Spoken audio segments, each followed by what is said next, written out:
ஆண்டவரும் இரட்சகருமாகிய இயேசு கிறிஸ்துவின் ஒப்பற்ற நாமத்தினாலே சிலுவையை பற்றிய உபதேசம் என்கின்ற இந்த நிகழ்ச்சிக்கு கர்த்தருடைய பிள்ளைகளாகிய உங்கள் யாவரையும் அன்போடு கூட வாழ்த்தி வரவேற்கிறேன்.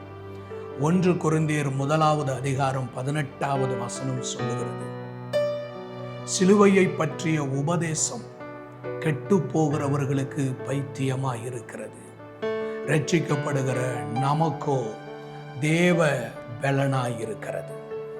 அன்றைய வார்த்தை சொல்லுகிறது, அப்போஸ்தலனாகிய பவுல் கலாத்தியருக்கு எழுதின நிருபம் 6 அதிகாரம் 14 வசனத்தினுடைய கடைசி பகுதி இப்படியாக சொல்லுகிறது, அவராலே உலகம் எனக்கு சிலுவையில் அறை உண்டு இருக்கிறது, நானும் உலகத்திற்கு சிலுவையிலே அறை உண்டு இருக்கிறேன். தேவனுடைய மனிதனாகிய பவுல் சொல்லுகிறார், அவராலே உலகம் எனக்கு சிலுவையில் அறை உண்டு இருக்கிறது, நானும் இந்த உலகத்திற்கு சிலுவையிலே அறை உண்டு இருக்கிறேன். நானும் இயேசு கிறிஸ்துவை போல இந்த உலகத்தின் காரியத்திற்கு சிலுவையிலே அறையப்பட்டவனாய் இருக்கிறேன். சிலுவையில் அறையப்பட்டவன் என்பது அது மரிப்பதற்கு அடையாளமாய் இருக்கிறது, அது மரணத்திற்கு அடையாளமாய் இருக்கிறது. இங்கே தேவனுடைய மனிதனாகிய பவுல் சொல்லுகிறான், நானும் உலகத்திற்கு மரித்தவனாக இருக்கிறேன், உலகத்தின் காரியத்திற்கு மரித்தவனாக இருக்கிறேன். என்னுடைய இருதயம் தேவனுடைய ஆலயமாக இருக்கிறது. நானும் இந்த உலகத்திற்கு இயேசு கிறிஸ்துவை போல சிலுவையிலே அறை உண்டவனாக இருக்கிறேன். ஆண்டவருடைய வார்த்தை சொல்லுகிறது, அப்போஸ்தலனாகிய யாக்கோபு எழுதின நிருபம் 4 அதிகாரம் 4 வசனம், உலக சிநேகிதம் தேவனுக்கு விரோதமான பகை என்று அறிவீர்களாக. ஆகையால் உலகத்துக்கு சிநேகிதனாய் இருக்க விரும்புகிறவன் தேவனுக்கு பகைஞனாயிருக்கிறான். ஆண்டவருக்கு ஸ்தோத்திரம். தேவனுடைய பிள்ளைகளாகிய நாம், தேவனுடைய அடி சுவடுகளிலே நடக்க விரும்புகிற நாம், இயேசுவுக்கு பின்பாக நடக்க விரும்புகிற நான், ஒருவன் என் பின்னே வர விரும்பினால் அவன் தன்னைத்தானே வெறுத்து தன் சிலுவையை எடுத்து கொண்டு என்னை பின்பற்ற கடவான் என்று ஆண்டவர் சொன்னாரே. ஆண்டவரை பின்பற்ற விரும்புகிற ஒரு மனிதன், ஆண்டவரை பின்பற்ற ஆயத்தமாக இருக்கிற ஒரு மனிதன், ஆண்டவர் மேல் விருப்பமாய் ஆண்டவருடைய அடி சுவடுகளிலே நடப்பதற்கு விருப்பமுள்ள ஒரு மனிதன் செய்ய வேண்டிய ஒன்று, உலகத்திற்கு சிலுவையிலே அறை உண்டவர்களாய் இருக்க வேண்டும். உலகத்தின் காரியங்கள் மேல் விருப்பம் இல்லாதவர்களாய் இருக்க வேண்டும்.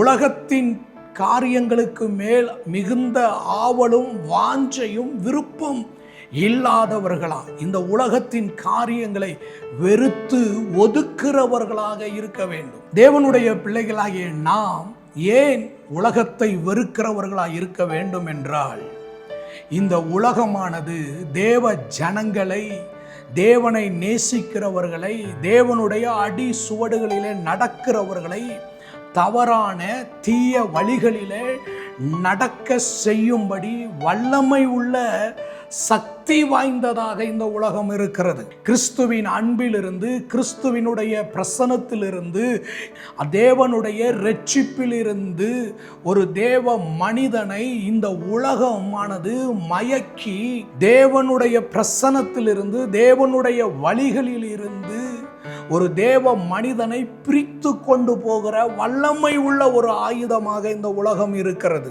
தேவனுடைய பிள்ளைகளாகிய நாம் கிறிஸ்துவின் சாயலிலே மறுரூபமாக்கப்படுவதற்கு அழைக்கப்பட்டிருக்கிறோம்.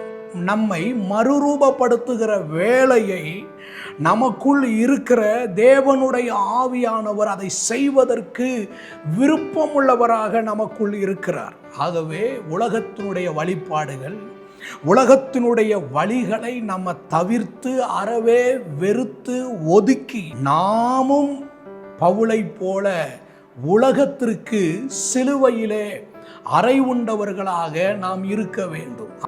அப்பொழுதுதான் நம்முடைய உள்ளான வாழ்க்கை முற்றிலுமாக மாற்றப்படும்.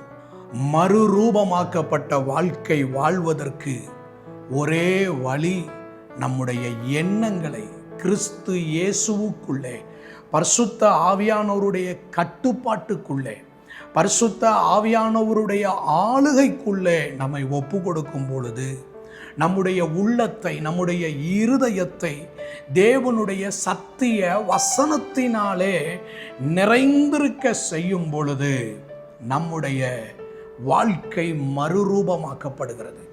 மறுரூபமாக்கப்பட்ட கிறிஸ்துவின் சாயலை நாம் பெற்றுக்கொள்ளுவதற்கு தேவனுடைய சத்தியத்தினாலே நம்முடைய உள்ளத்தை நிறைந்திருக்க செய்ய வேண்டும்.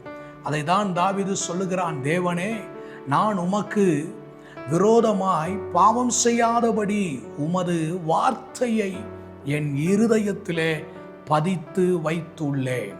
இன்றைக்கு ஆண்டவருடைய கரத்திலே நம்மை ஒப்பு கொடுப்போம். ஆண்டவர் ஒரு மறுரூபமாக்கப்பட்ட வாழ்க்கையை நமக்கு தந்து ஆண்டவர் நம்மை ஆசீர்வதிப்பாராக. அன்பின் நல்ல ஆண்டவரே, இந்த நல்ல வேலைக்காக ஸ்தோத்திரம். சிலுவையை பற்றிய உபதேசங்களை தியானித்து கொண்டிருக்கிற இந்த நாட்களிலே நானும் உலகத்திற்கு சிலுவையிலே அறை உண்டவர்களாய் வாழ எங்களுக்கு கிருபை தருவீராக.